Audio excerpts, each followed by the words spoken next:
Y funcional porque es el escrutinio detallado de una serie de relaciones. Relaciones entre las variables que componen el comportamiento, que lo definimos como interacción entre el individuo y su medio físico, biológico y social. Dentro de ese mismo medio físico, biológico y social hay diferentes niveles de apreciación, que pueden ser llamados en algún sentido cognitivos, en otro sentido motivacionales y en otro sentido sensorial motores. Bueno, este análisis funcional tiene algunas características que son las que suele exponer en el curso, en la primera clase, el curso que dicto, y en realidad este iba a ser el nombre del curso, el nombre que yo propuse cuando se hizo la nueva currícula, pero por razones de, no sé, algún tipo de malentendido cínico, yo no estaba en ese momento, así que no pude defender mi postura, que este nombre no era adecuado para eso. Y al final, por otra razón, ella recayó en el título del curso que tengo, que es Psicología y Técnica de Intervención Grupal. Es toda una aberración, pero debería ser este nombre. Bueno, el análisis funcional del comportamiento es una organización. En primer lugar, vamos a indicarle una frase con la cual estoy en profundo desacuerdo, ¿no? Si ustedes la leen, ahí faltamos ustedes y yo, ¿no? Están los inteligentes, los que escuchamos a otros, los que leemos fuentes ajenas, ¿no? Los que tratamos de entender argumentos ajenos y somos abiertos al intercambio de ideas. ¿Sí? Eso es lo que faltan ahí. Por eso ese tipo de hecho no es válido. Más bien felicito a los organizadores porque están dando un gran paso al comenzar a hacer este tipo de coloquios o conversatorios. Pasaremos entonces a indicar ahora cuáles son los niveles de organización del paradigma, ¿no? El análisis funcional del comportamiento está compuesto básicamente por tres grandes niveles, que son un nivel de tipo filosófico, que podría ser llamado conductismo radical, un nivel metodológico y también de tipo categórico conceptual, como es el análisis experimental de la conducta, y un nivel ya aplicativo tecnológico, que es el nivel de ingeniería del comportamiento. Estos tres niveles están en consonancia con las características que deben tener un paradigma según Kuhn. Kuhn siempre habla de que un paradigma nace de un modelo al principio, ¿no es cierto? Pero ese modelo va generando no solo una teoría, sino también va generando su propia instrumentación y sus propias aplicaciones. Y esta instrumentación y aplicaciones tienen que estar en coherencia con la teoría. Es decir, uno no puede hablar de algo que no observa ni manipula. Uno no puede decir una cosa en teoría y hacer otra cosa en la práctica. La teoría, la metodología y las aplicaciones están en un continuo que se podría llamar isomórfico. Cada uno es equivalente a lo que se ha hecho en los otros niveles, ¿no? Entonces aquí la filosofía especial de la ciencia de la conducta debe estar en consonancia con lo que se hace a nivel metodológico y experimental. Y este nivel metodológico experimental a su vez debe generar la tecnología. O sea, la tecnología no puede salir de la nada, sale de un análisis, de una investigación. La investigación es fundamentada, se obtienen leyes y a través de eso se generan procedimientos tecnológicos. Bueno, estos tres niveles entonces, como podemos ver a través de las flechitas, se retroalimentan entre sí, ¿ya? Uno con el otro. La filosofía, la metodología, la teoría y también con la tecnología. Y a su vez la tecnología va retroalimentando a la filosofía.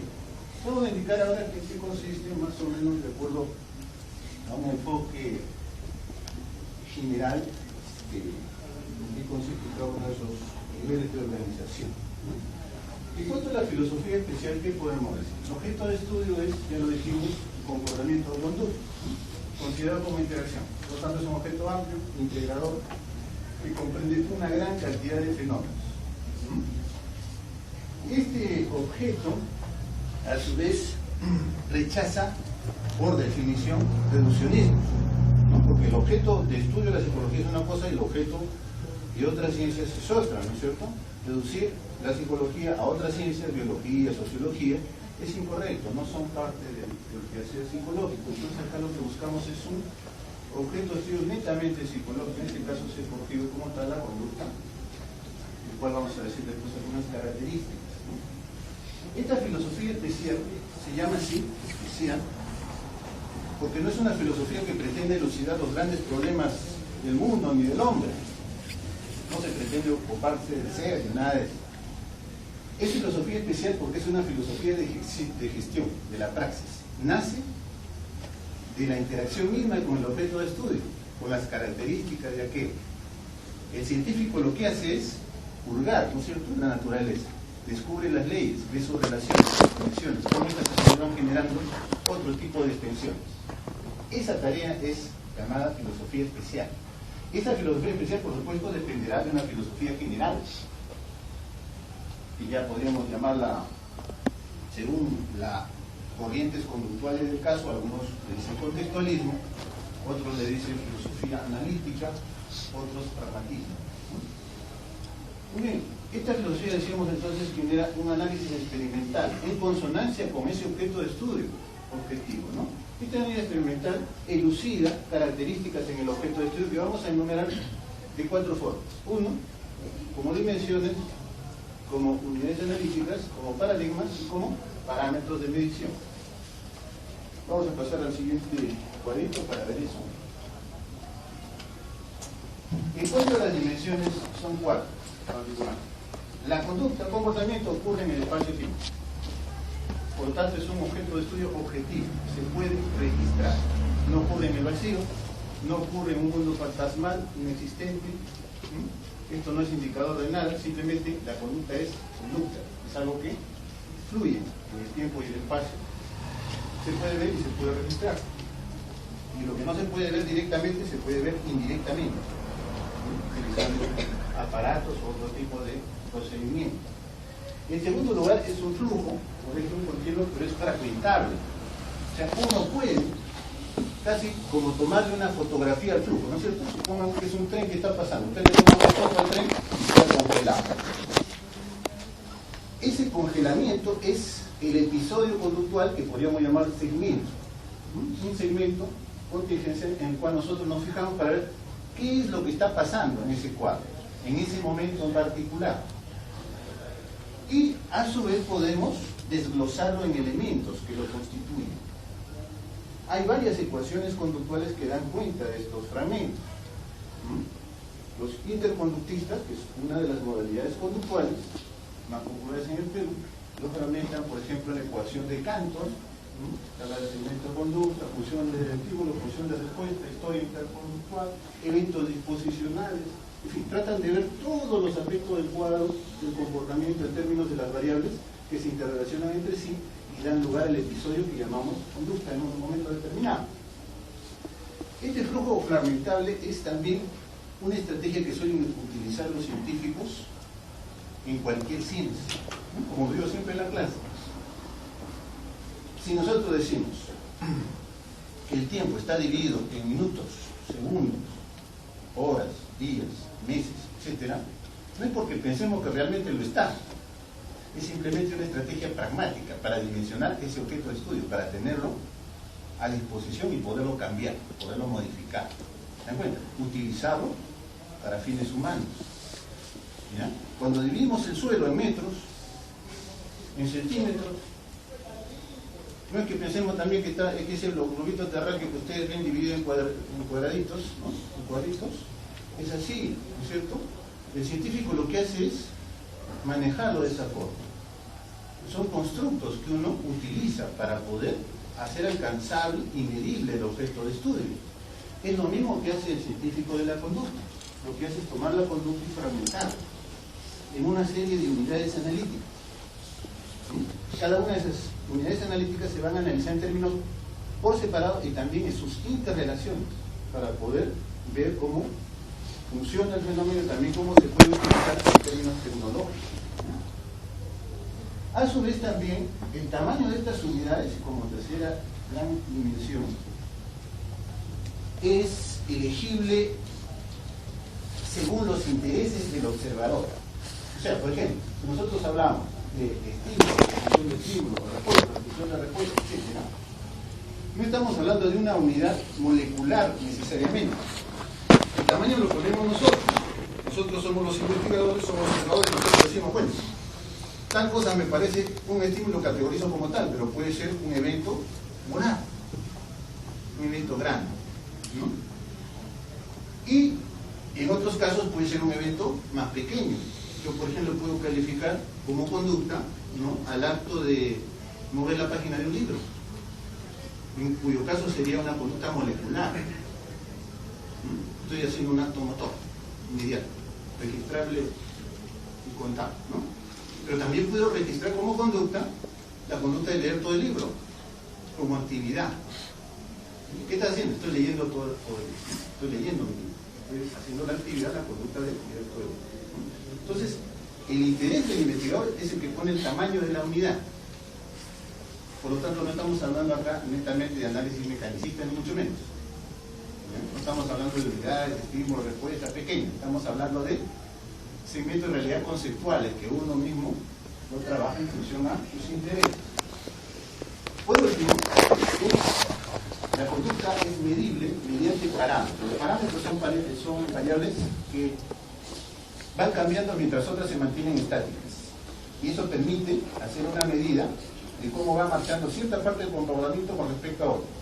Los principales parámetros de la conducta son tres: fuerza, topografía y escenario. En realidad son tres grandes conjuntos de parámetros. La fuerza involucra la frecuencia con que yo puedo emitir una determinada conducta, y eso se puede contar. La topografía involucra lo que tiene que... la fuerza también puede ser dimensionada como duración. ¿Cuánto dura una conducta? También puede ser dimensionada como latencia. ¿Cuánto me demoro yo a responder una vez producido determinado tipo de situación estimular?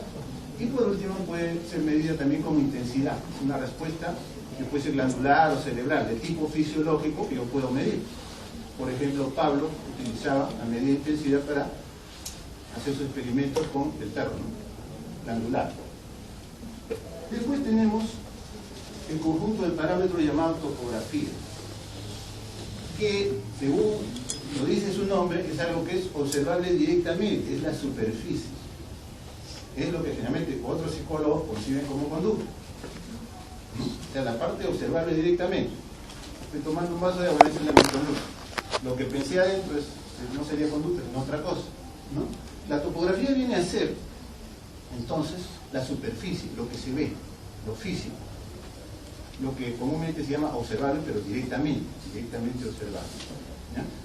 Se puede registrar como movimientos, desplazamientos, sonidos que uno hace, y en general cualquier recubierta que tenga el comportamiento.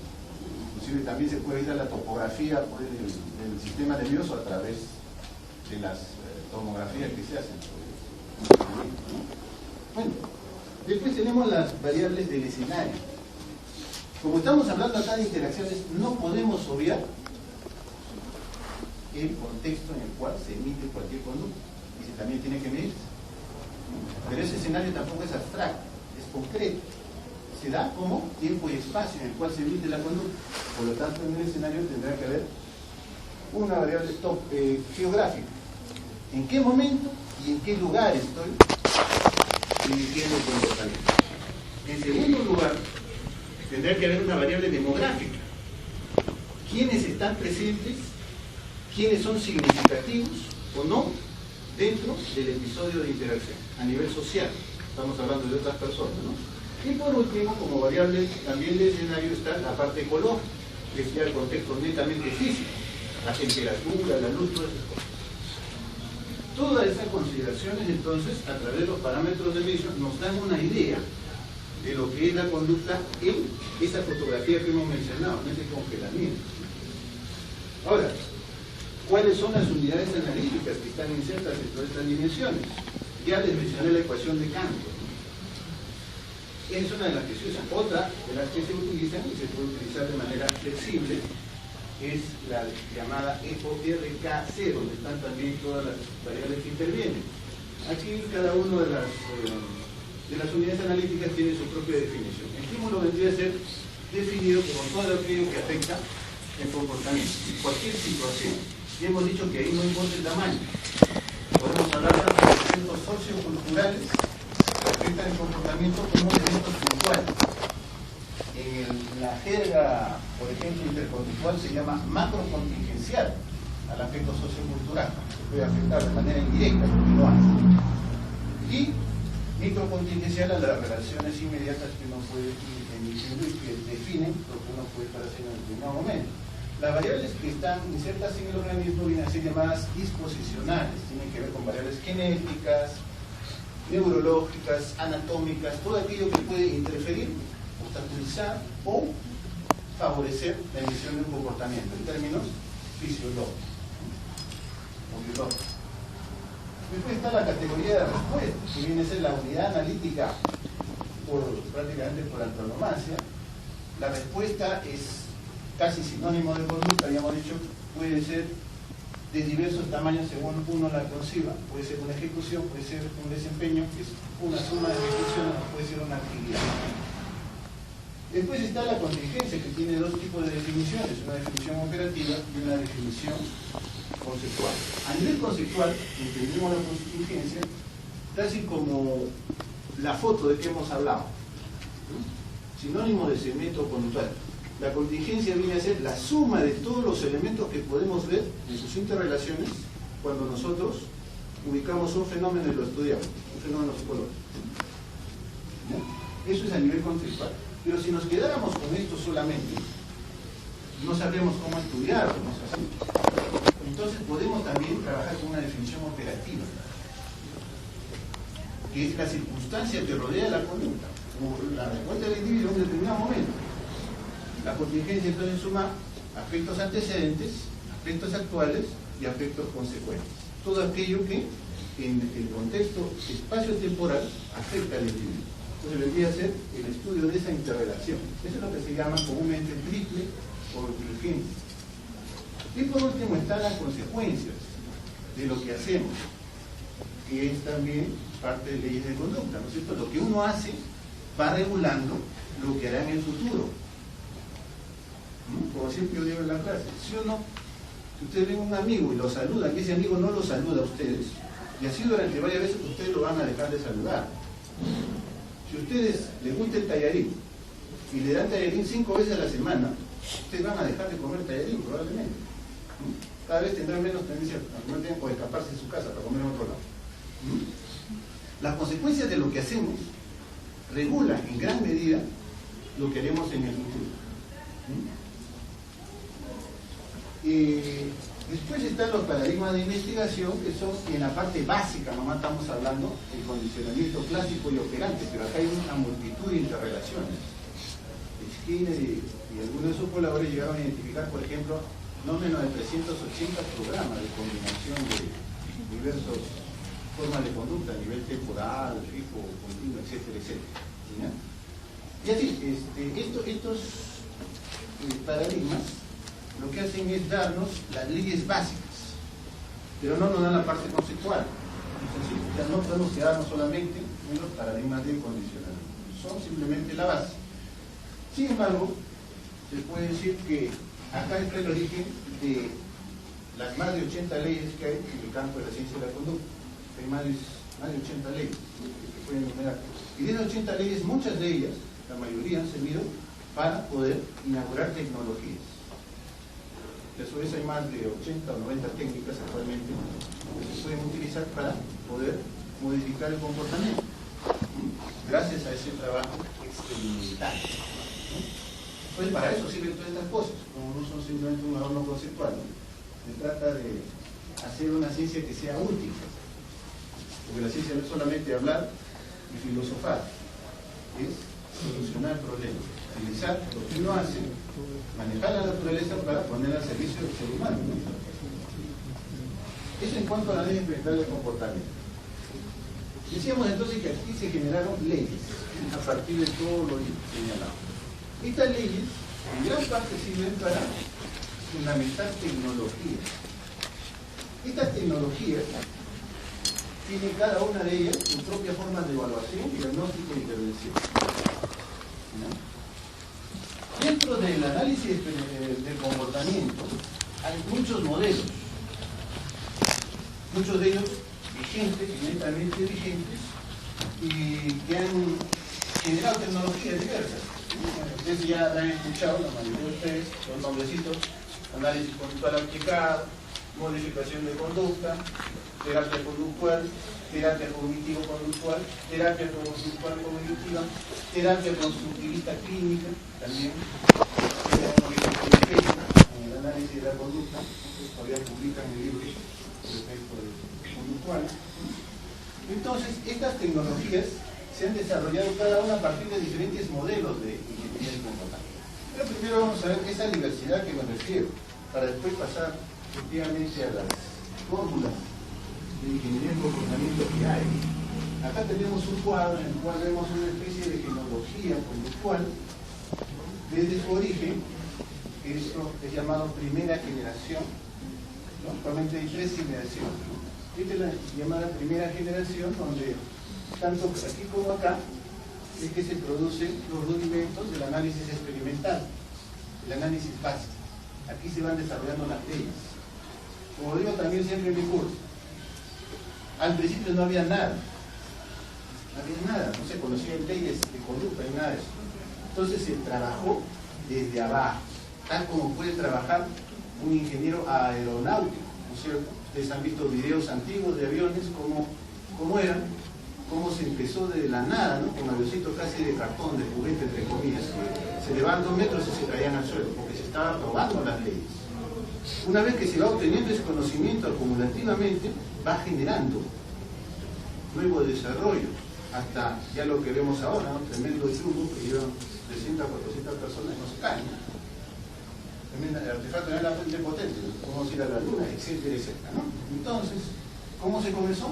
Desde lo básico. Entonces estos señores hicieron lo mismo, comenzaron desde lo básico, para poder obtener las leyes básicas del comportamiento. Entonces comenzaron a experimentar con estímulos simples, ruidos, palancas, comida, ¿no? Con organismos simples, palomas, monos, ratas, gallinas, a veces son de trabajar con gallinas, ¿no? Y con niños pequeños, ¿no? Y también con respuestas simples, apretar una palanca, salivar, ¿no? Había que hacerlo porque se tenía que desarrollar el arsenal de leyes dentro de la conducta. Entonces estos señores lo que hicieron fue poner esas bases. Eso no significa que uno se va a quedar ahí. Esta es la primera generación y esta es la segunda generación. La generación actual se puede considerar desde acá. Les hay varios modelos que no son los únicos, ¿ah? Hay hasta 14 variedades diferentes, ¿no? Dentro de esas 14 variedades, las propiamente, digamos, de que siguen la filosofía del conductismo radical, son las que están de aquí más o menos a la derecha. Por ejemplo, el interconductismo, acá está Emilio Oliver, que es un gran investigador mexicano, muy premiado, muy considerado, de gran predicamento actualmente en la disciplina. Está Stephen Hayes, que va a venir el año que viene al Congreso Mundial de Terapias Conductuales, ¿no? Es llamado esta corriente contextualismo funcional. Es una corriente casi prima hermana, digamos así, del interconductismo. Comparten muchas de las características.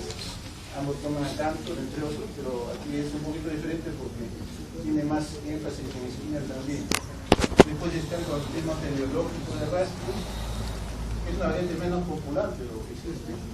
Está el conductismo psicológico de Stark. Y para el otro lado están las variantes que podemos llamar, o que la gente suele llamar conductual-cognitivas o cognitivo-conductual. En el caso de Bandura, que al inicio era aprendizaje social y después rebautizó como sociocognitivismo, pero Bandura sigue utilizando la teoría del aprendizaje para trabajar y sigue trabajando con técnicas conductuales a nivel clínico.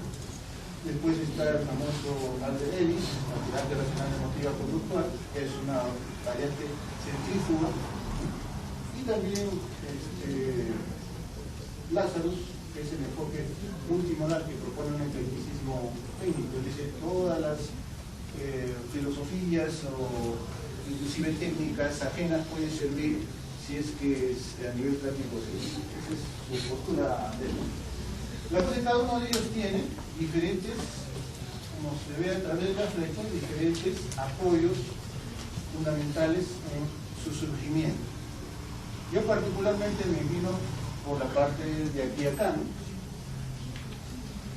Es la que a mí me interesa desarrollar y mi trabajo en general. Bueno, estos señores entonces trabajaron para producir leyes y después para producir tecnología. Esta tecnología se puede denominar de manera genérica, es decir, para englobar todo lo que hemos visto, análisis cultural aplicado, cuestiones de conducta, de artes diversas, se puede denominar ingeniería del comportamiento, que vendría a ser el conocimiento científico aplicado a perfeccionar y manejar técnicas de establecimiento o eliminación de conductas. Las características de esta ingeniería tienen que ver necesariamente con los niveles anteriores, ¿no es cierto? Su objeto es fundamentalmente la interacción entre el individuo y su entorno. Cualquier terapia, cualquier procedimiento de modificación tiene que tener en cuenta el contexto en el cual se mueve el individuo. La situación estímulo, la respuesta que hace, cómo hace cambiar a su vez el contexto y cómo es retroalimentado por él. Este tipo de ingeniería se puede definir en base a leyes, como hemos dicho, y sobre todo se basa en el rendimiento. La medida es el rendimiento, lo que decíamos al principio, ¿no? La interacción teórica práctica. Hablamos de lo que hacemos, no hablamos de algo distinto a lo que hacemos. Cuando uno dice se basa en el rendimiento, lo que uno hace es fijarse en cuando evalúa, interviene y toma todas las medidas necesarias para poder llevar a cabo una intervención. Lo que le interesa es cómo evoluciona el comportamiento en términos de sus logros, objetivos. No lo que el individuo pueda decir o no, no lo que responde en un test, sino lo que hace fundamentalmente. Y eso es lo que se va manejando. Estas tecnologías que nacen de la ingeniería del comportamiento son, ya hemos dicho, de diversas proveniencias. Hay unas que surgen del paradigma respondiente, del condicionamiento respondiente de Pablo, y que llegaron a través de Caracol Watson y su discípula Maricover Jones. Ahí se desarrolló la terapia de exposición, que sirve en gran medida para poder manejar las emociones del individuo, el comportamiento emocional en particular, manejar lo que se llama comúnmente fobias, ansiedades, angustias y todo eso. Después está la tecnología de administración de contingencias, que es la que proviene más bien del condicionamiento operante, inaugurada por Skinner en este caso y por sus seguidores. Es la popular modificación de conducta. En la modificación de conducta lo que se hace es, al decir con administración de contingencias, es manejar tanto los antecedentes como la consecuencia del comportamiento para ir regulándolo. Entonces, lo que hace un tecnólogo de la conducta de esos casos es ver qué es lo que está afectando en particular una respuesta y cómo lo puede cambiar para que efectivamente la respuesta varíe, en términos, por supuesto, bienhechores para el individuo. Después están variantes mixtas que aplican ambos tipos de tecnología. Por ejemplo, la desensibilización sistemática es una forma de variante mixta, ¿no? Además de aplicar tecnología de control por el estímulo y de administración de contingencias en su procedimiento fundamental, además de eso, utiliza lo que se llama variables encubiertas, es decir, las imágenes y el lenguaje del individuo, entendido como que ese tipo de conducta, o ese tipo de conducta responde a los mismos principios de aprendizaje, y eso se llama condicionamiento encubierto. Condicionamiento encubierto responde a los mismos principios de aprendizaje que cualquier conducta que llamamos abierta. Estas variantes mixtas, en las cuales he mencionado solamente una de ellas, y puede ser más, por supuesto. Aparte de la desensibilización, estamos hablando de reforzamiento encubierto, el modelado encubierto, la sensibilización encubierta. Todo eso también sirve para tratar conductas emocionales y cognitivas del individuo. Lo que hace es manejar variables lingüísticas y imaginarias, con el objeto de cambiar el comportamiento en general. Y por último llegamos a las tecnologías que llamamos heterodoxas, es decir, aquellas que además de aplicar estos tipos de tecnologías, añaden otras cosas. ¿Cómo son, por ejemplo, las técnicas de reestructuración cognitiva o de solución de problemas? añaden otras cosas, añaden otras filosofías, que ya no son propiamente conductistas, ¿no? Y ellos consideran que es relevante eso. En realidad lo relevante de ellos es fundamentalmente su técnica, su trabajo, que sí es certificado a nivel de efectividad, lo es. Ya hay más cuestionable su forma teórica, su filosofía de ver las cosas, ¿no? Por ejemplo, Beck, que coge mucho a Epicuro, igual que él, se lo dice, no son los eventos externos lo que te afectan, sino lo que uno piensa de ellos. O sea, ya voltean la cosa en otro sentido, ¿no? Tienen otra consideración. Sin embargo, siguen trabajando con la triple contingencia, solo que de otra manera. Para ellos, el ABC ya no es antecedente, conducta, consecuencia. El ABC es, como antecedente, ponen lo que ha sucedido efectivamente, pero como la conducta, entre comillas, es las creencias o distorsiones cognitivas, que según ellos son lo que producen las consecuencias, que son la depresión, la angustia, etc. Entonces el énfasis ahí está en cambiar el discurso, ¿no? En realidad, aunque ellos dicen que trabajan sobre ideas, en realidad trabajan sobre el discurso verbal, ¿no? Entonces aparece algo así como un contracondicionamiento, ¿no? Es proponer respuestas incompatibles con las que no deben producir, ¿no? Al individuo le cambian el discurso. El individuo pesimista, por ejemplo, que tiene la depresión, ¿qué suele decir? La famosa tríada de la depresión cognitiva, ¿no? El mundo es una porquería, yo no sirvo para nada, ¿no? ¿Qué se cambia? Ese tipo de discurso. Entonces el individuo reaprende formas de interpretar el mundo y eso opera sobre otras partes de su comportamiento, tratando pues de superarlo todo.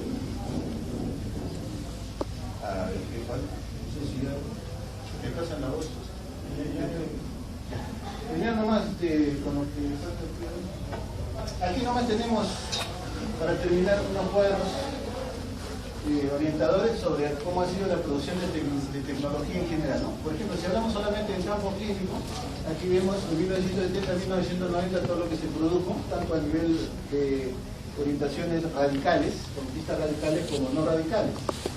Y aquí, desde 1990 al 2006, como vemos, hay una elección enorme de técnicas y siguen saliendo.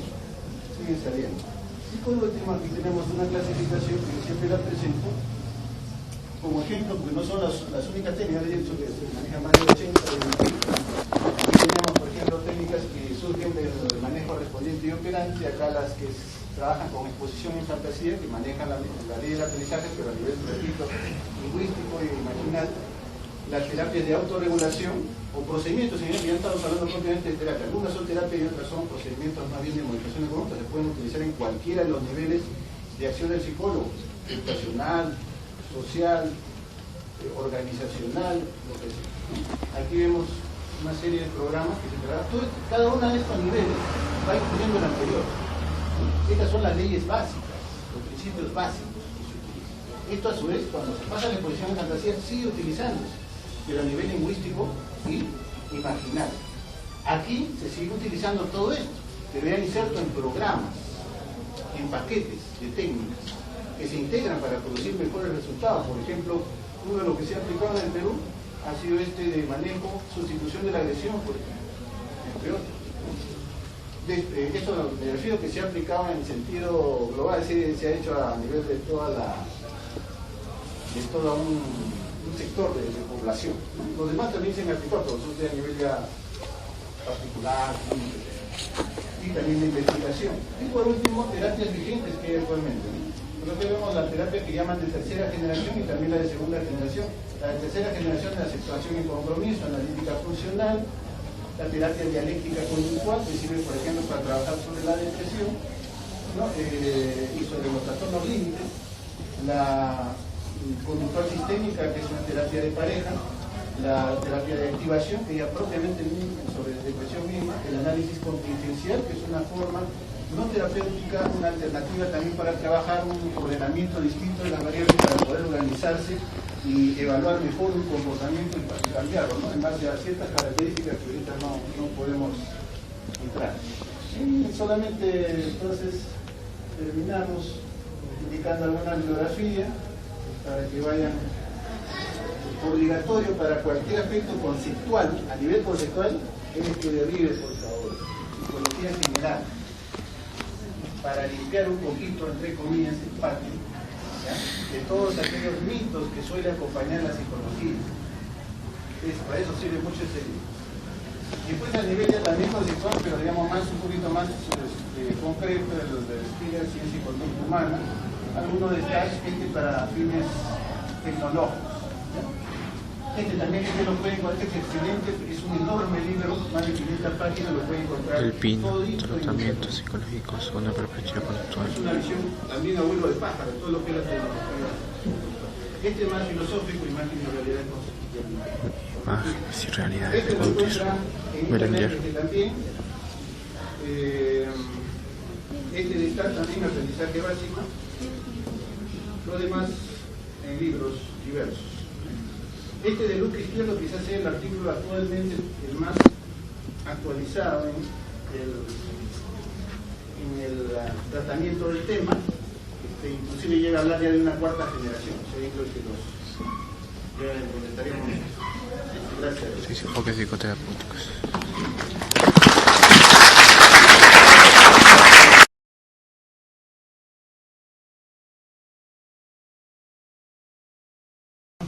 Por obvia razón, la demanda social requiere una atención. ¿Okay?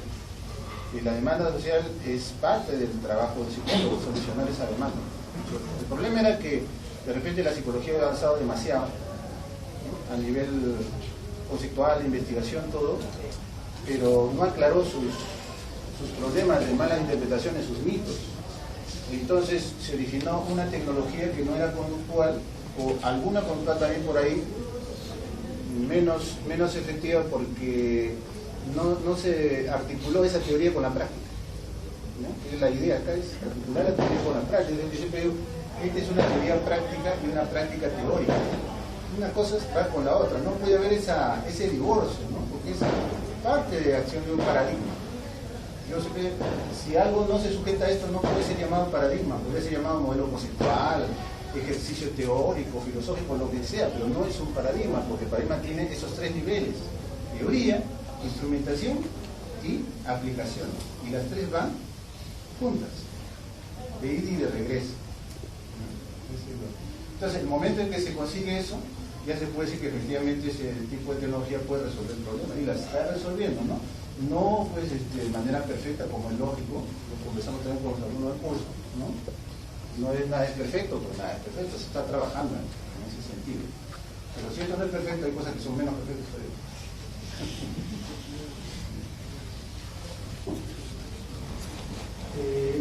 Otra pregunta para el profesor Morales. Sí, por favor. ¿Por qué considera que las variables cognitivas son parte de la conducta y no aquel que la dirige? ¿Y no qué? Que la dirige. Ah, ya, claro. Bien, dentro de la visión cognitivista, dentro del mismo paradigma conductual, ¿no?, las variantes cognitivo-conductuales tienen esa diferencia. Ellos consideran que la conducta interna es que la dirige la conducta externa, ¿cierto? Pero es porque la cuestión es conceptual, ¿no? Siempre da una broma también en el curso, ¿no?, diciendo que la discrepancia puede estar a nivel teórico, pero no a nivel práctico. La mayoría de conductuales cognitivos trabajan con la conducta cognitiva, no trabajan con ideas, no trabajan con cosas fantasmales. Ellos trabajan con lenguaje y trabajan con imaginación directamente, o sea, como si ya lo entendieran, como que eso efectivamente está a nivel de ley de aprendizaje. Es a nivel conceptual nomás donde tienen el problema, ¿no? Que son dualistas, y en parte puede que efectivamente la cognición es distinta a la conducta, y como es distinta a la conducta, debe responder, entre comillas, debe responder a leyes propias. El problema es cuáles son esas leyes.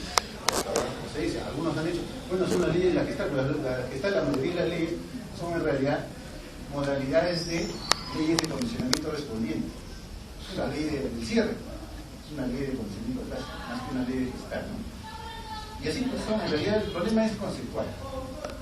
¿Ya? No es que la conducta no está causada por nada, la conducta es simplemente, es un flujo, ¿no? Se mueve en función y se retroalimenta por sí mismo, porque es parte de la interacción. Estamos considerando que hay algo fuera de eso que la dirige, y estamos ya cayendo en una filosofía distinta. Yo no sería conductista, ¿no? Es muy respetable, por supuesto, ¿no? Y hay gente pues que la sostiene y trabaja en eso, perfecto, ¿no? punto de vista conductista no estamos construyendo. ¿Ya? La conducta es interacción, las variables que están en interacción son las que modulan todo eso. Ya estamos hablando de antecedentes, consecuentes, y todo como digo en función a leyes. Ese es el presupuesto que se utiliza generalmente en la ciencia, ¿no? La ciencia tiene que trabajar en función a leyes, porque trabajar en función a resultados. Si no tenemos resultados, como estamos hablando de repente muy bien, pero en una nube, no bajamos al suelo para resolver problemas.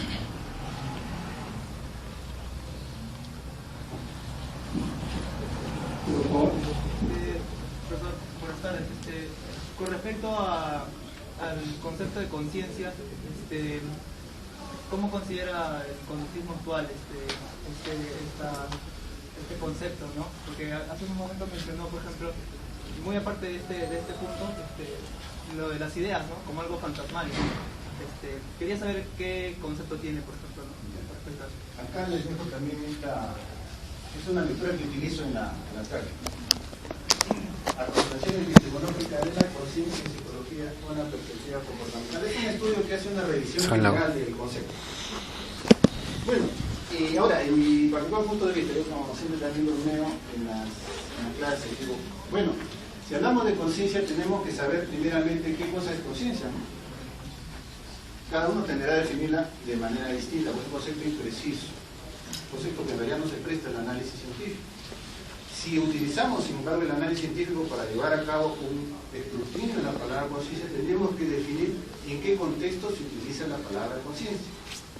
Hay un individuo consciente, ¿no? Evidentemente, hay una situación en la que es consciente y hay una apreciación consciente de esa situación.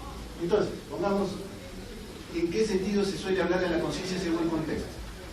En la broma que yo suelo hacer es la siguiente: uno se encuentra con un amigo, ¿no? Que le dé plata. Y entonces uno, lo primero que hace cuando lo ves acordarse que le dé plata, ¿no? Por lógica, por ley de conducta, ¿no? Y entonces, ¿qué le dice? Ya que compadre, sé consciente, paga, ¿no? En ese sentido, ¿en qué forma estamos hablando de conciencia? Estamos aludiendo a una serie de reglas morales, ¿no? Reglas morales de valores, los deberes ser, los ejemplares de la sociedad. Y eso es un comportamiento aprendido, lo es, ¿no es cierto?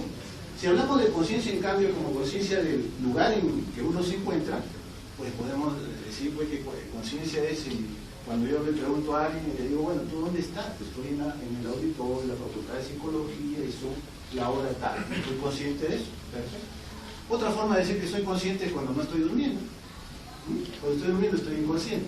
Cuando estoy despierto estoy consciente. Entonces la palabra conciencia tiene varias formas de interpretarse según el contexto. Repito, en otras, por ejemplo, los marxistas utilizan la palabra conciencia más en términos de valores, en el primer sentido que vamos a hablar, o sea, como una concepción del mundo. Este también es un contexto.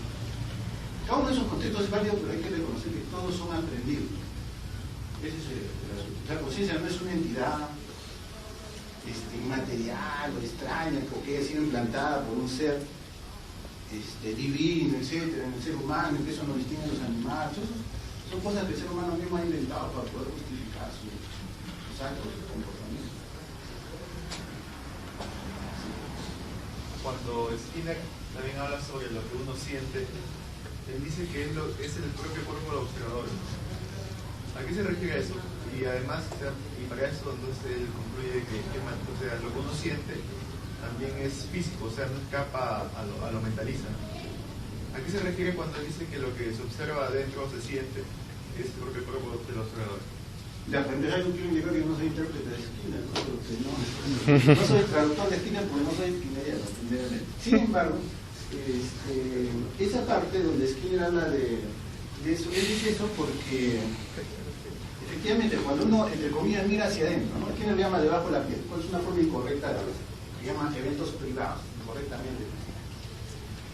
Él dice, bueno, cuando uno mira hacia adentro, ¿qué ve? ¿No? Lo que uno siente. Eso puede esclarecer lo que uno dice o hace en términos, entre comillas, externos.